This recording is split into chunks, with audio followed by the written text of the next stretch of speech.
Marcus, great to meet you. Yeah, thrilled to be here, Mike. We're going to have a great conversation, I'm sure. For the people that are listening and watching this, just a short bit about you, Marcus. What do you do and what are you known for? Yeah, well, I'm actually known in many circles as the pool guy turned marketing guy. And the really quick story is I started a swimming pool company in 2001 out of university. And when the market crashed in 2008, I thought we were going to lose it. That's when I started to really learn about the internet. I said to myself, okay, all we have to do is obsess over our customers' questions and really address them well on our website through text and video. And that's what we did. Make a long story short, we became essentially like the Wikipedia of in-ground swimming pools, Mike. And the most very good. Yeah, the most trafficked swimming pool website in the world. And I started to write about what I had done and speak about it. And then I ended up becoming a full-time speaker. Now I've traveled the globe over the last 10 years and discussed digital sales and marketing. It's been an amazing ride. I own an agency today. And They Ask You Answer became a book that has just taken off. And it's done extremely well over the course of the last 4 years and continues to do very, very well. So it's been a beautiful journey, Mike. And it's what's I think most fulfilling is watching companies, many of which are in financial trouble, to be able to leave that frustration and find a place of financial peace. Exactly. And we all know how difficult that is in an online world. If I look at my background, many, many years in a very traditional offline world, you move to an online world of sales and marketing, the rules kind of change and it's really hard to see what's going on. So, That's right. Amazing story. We discussed offline before a couple of questions. If you looked at the three biggest trends and challenges that you see with building B2B sales pipelines as these kind of markets recover, what do you think those three big challenges are? There's a recent stat that Gartner came out with that says 33% of buyers would prefer to have a seller-free sales experience. Wow. Now, if you think about that for a second, what does seller-free mean, right? It doesn't necessarily mean that you never talk to a salesperson as much as it means you want to control preferably all the sales process, if not all of it, most of it. If I'm a B2B company and I have a sales process right now, is it possible to eliminate parts of that face-to-face or that phone conversation or whatever that thing is, however it manifests, Yep. and allow that part of the sales process to occur in a digital experience where the person isn't necessarily talking to a human? So Yep. let's say somebody has the question of, should I be using HubSpot? And what's the right level of HubSpot for my business? Yep. And so traditionally what would happen is you as a business would talk to a HubSpot sales rep. Now, what if you went to HubSpot's website and HubSpot said, find out now exactly what is the right level of HubSpot for you? Start here. Clicked on start here, and then HubSpot asked you the exact same questions that salesperson asked you. They ask you those questions on the website. You're inputting the answers, and at the end of that, it says, based on everything you just said, here's the level you should use, and here's why you should use it. That is self-selection. That's a seller-free sales experience. And that's something that every single marketer in the world should be thinking about right now, especially in B2B. I would say that's number one. Number two, this is the one that will be of no surprise to anyone, especially if they know me, and that is we as B2B organizations can no longer pretend that video and integrating video into the sales side and marketing side can be overlooked. It's amazing if you ask a B2B company, why are you not doing video? The reasons you hear are absurd, and they do not hold weight. Because regardless of what you sell, I don't care if it's a service or a product, big, small, whatever, the buyer wants to feel like they can see it before they buy it and not just read it. The issue is everybody says essentially the same stuff, Mike. It's our people that make us different. Okay. Yeah. So it's your people that make you different. Well, doesn't that sound nice? Can I meet your people before I actually am forced to meet your people? Can I Yeah. see their faces and hear their voices and get to hear their stories? Yeah. Because if I can't, I will not believe that your people are different. Yeah. It's just a phrase that everybody loves to use that doesn't actually mean anything at all. And that's storytelling, Marcus. That's People storytelling that can 101. tell people that can tell stories. What does my son enjoy watching? Disney. Why? Look at the way they tell stories. Amazing. And That's yet, how many exactly B2B right. companies tell stories? Yes. And generally, they like to, again, this is the stories we tell ourselves, right? We're terrible at telling stories to others, but we're great at telling ourselves stories, right? Yeah, yeah. And so it's like the story we tell ourselves is, we don't have a story. Well, that's a bunch of bull, right? That's a bunch of bull. Exactly. And so once you let go of that, then it's amazing what you can show. And there's many micro stories that happen within your organization. The way you train your people, maybe it's your onboarding process, or maybe it's a special technology or methodology or anything that you do. I mean, you know, here in the US, one of the restaurant chains that blew up, and it started when I was a kid, was a shop called Subway, right? So Right. Subway Yeah, makes yeah. I know sandwiches, Subway. right? Yeah, yeah. They're here in the So UK. Subway did something that was extremely innovative because their food wasn't that great.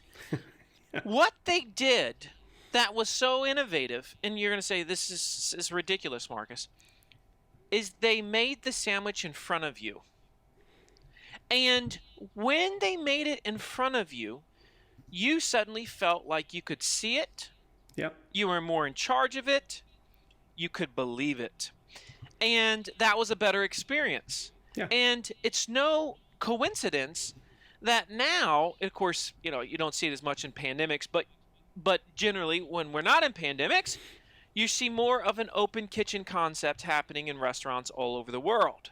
Yeah. Who started that? Well, some might say Delhi started that. Yeah, but Subway en masse Yeah. started that here, certainly in the United States, and it's trickled all over the world. And that's why they're bigger than McDonald's today in terms of number of locations. Wow. Right? And so we need to show it better as businesses. You Yeah. don't have to have a secret sauce, guys. You just have to be willing to show what you do and how you do it. And that, in and of itself, makes you look very, very different. I mean, something else as well, which is around that kind of, I feel like I've been part of making it. I've made choices. Human beings like to have choice. When back in the day when Raleigh Bikes in the UK, they put together this mass configuration idea where you could pick your own bike. It was revolutionary back probably 20, 30 years ago. Big deal. But it was just putting together components. But you felt like you'd actually made your own bike, and you can charge a premium for that because you've had a say in how it works. I'm fully with you. Absolutely. Yeah, it's a great example there, Mike. That was a classic choose your own adventure, right? Yeah. Design your own bike in this case. Yeah. It works. It's going to continue to work for a long, long time. The more empowered our buyers can feel, the more in control they feel, the better off we are. And video is a huge part of adding to that seller-free sales experience. So why is it so important, Marcus? What happens with video? Why are you, and I'm with you, why does it become so important? Well, it's one of those things where, oftentimes, when I'm teaching communication to, let's say, a marketer or a communicator, a speaker, and this happens a lot with speakers, they'll give me let's say with a speaker, they'll give me a segment of the talk. Yeah. And I'll say to them, or their presentation, I'll say, I can't see it yet with the words that you've used. And I've got to be able to see it for it to land. And once we see it, then it's so incredibly sticky. Yes, absolutely. And so we too often just think that by describing in words, the thing is going to land. So this is why great speakers, they add just a few elements to make it visually. And the phrase I like to use after the person's done is, can you paint? Could somebody paint what you just described? Yeah. Now, if it's just an idea, they can't paint it. Yes. But if they can see it, Yeah.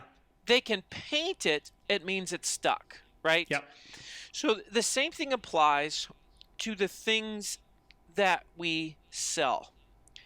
And, for thousands of years, we've had this phrase, seeing is believing. Mm-hmm. And never has it been more true than it is right now. We are obsessed with verifying here in the digital age. We like to verify by reading what others have said. We're obsessed with reviews. We're obsessed with feeling like there will be no surprises. And if we feel like there is any chance for a surprise, the conversion rates, the sales rates, whatever the rate is, goes down. Exactly. That is, in many ways, one of our biggest challenges as marketers and as businesses. Eliminating all surprises, which means, to that, Mike, we have to be very aggressively in tune with the fears of buyers. It's funny to me that businesses, they hesitate to talk about buyer fear. But fear's that's where I want to start, man. That's the goal, baby. You talk, you take something like swimming pools. What are the fears that somebody might have? If they're looking at a fiberglass pool, the fear might be, is it going to be ugly? Is it going to look cheap? Is it going to get too hot? Yeah, is it going to pop out of the ground? I mean, there's all these things. Does it look like a bathtub? Yeah. All these, instead of shying away from them, if you lean into them, you become the voice of trust. For some reason, though, companies still think it's 1995, and they don't have to lean into it because, well, if the person asks, well, that's okay, but we don't have to mention it before they ask. That is a reactive, ridiculous approach to buyer education. I mean, I think it's a great insight, Marcus, about this. Is about, I know from all of my selling experience, 25 years, whatever it's been of selling experience, the deals that go wrong, even if we win them, the deals that go wrong are those that we haven't surfaced all of their fears, all their objections, because they get buyer's remorse, but it's too late because they've kind of bought the thing that they've bought, and now they're trying to unwind it without losing face. I think it's a really important point. You make a great point there, Mike, and anything we can do to eliminate that, which is why I'm always I love asking companies, so what are the types of remorse buyers have with your product or service? If they're slow to be able to answer that question, it means they're out of touch. Yes. Yeah. Or if it's too intellectually answered. If it looks too polished. Yeah, potentially even worse there, right? It's that it's that marketing speak, that curse of knowledge that we see so much, and I could talk on that for hours, but the fact is, marketers could use a lot less marketing speak and a lot more business and sales speak. One of the issues that marketers have in general is buy-in across the organization, and the reason is because they tend to, not all, but they tend to sound like a marketer. We got to get rid of the acronyms. We got to get rid of the things that, make us feel intelligent and smart in our little circles. And we got to say it in a way that everybody gets it. That everybody understands it. It's not about content marketing. It's, do we want to be seen as the best teachers in the world at what we do? Almost any CEO would say yes to that. But if you say, do you want to be the best content marketer in the world, a CEO is going to say, how does that equate to sales?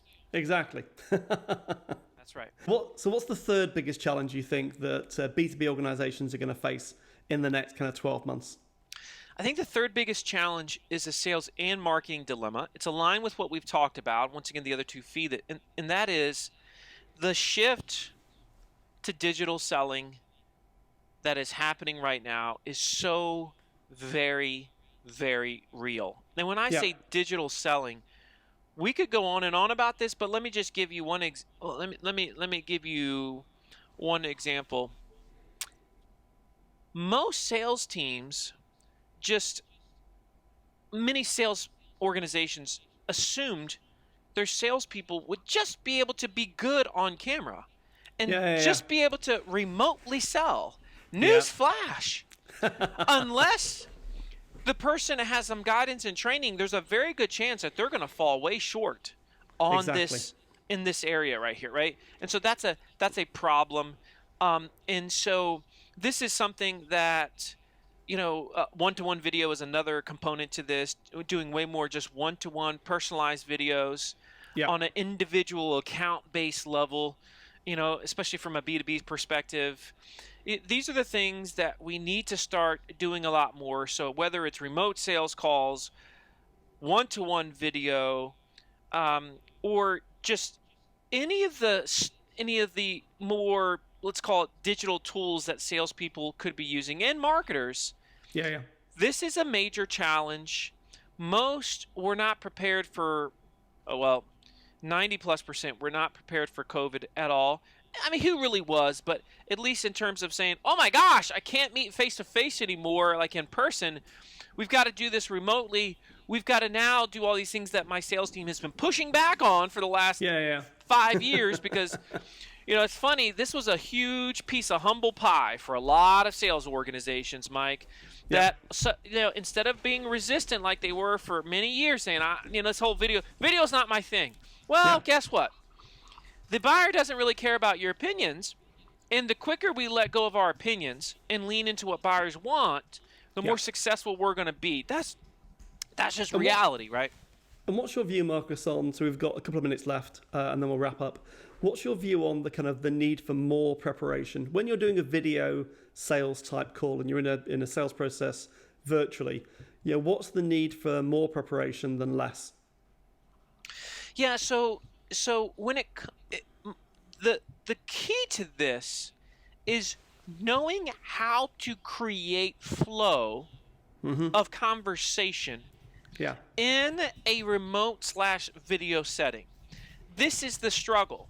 And let me just give you a couple examples because I've taught some massive sales teams. I mean, brands that everybody knows. I have taught in the last year their sales teams how to do this effectively. So, for example, when you're meeting with a group of people in person, you can ask an open-ended question to the group, and then you can call on people based on whether they raise their hand or whatever. Yeah, exactly. Now, you can look around the room, can't you? You can around the room, you can see who's engaged. Yeah. When you're doing a remote call, let's say you've got 20 people on the call, you don't ask open questions to the group. Yeah. And why? Because silence is dramatically more awkward when you're doing a remote call than if you're in person with the actual group or in the boardroom or on the stage or whatever. And so when you ask a question as a, quote, let's call it salesperson in this case, you ask it directly to an individual. And this ensures that the flow is fast and it helps engage everyone in the room because you call on different people, right, as you go. You have to understand as the leader of the call that you are the band director. You are the chorister. You are the one that is responsible for making the best sound from the unique noises and personalities that are in the room. And so that's just one of many best practices that sales teams, for whatever reason, haven't been taught. Just kind of finally, where can people find out more about you? What's the best thing to do? Well, the best place to find me by far is LinkedIn. LinkedIn is my home, folks. It is where I post one great piece of content a day, and I'm serious. I put my best stuff on LinkedIn. So make sure you follow me there. You can reach out to me directly to Marcus@MarcusSheridan.com. Marcus@MarcusSheridan.com. So either there or LinkedIn, that's where I am, my friends. And make sure you get the book They Ask You Answer, because that's where you really learn the system. Absolutely. Marcus, it's been a real pleasure. Thank you for taking the time. I really appreciate it. Thank you. You're very welcome, Mike.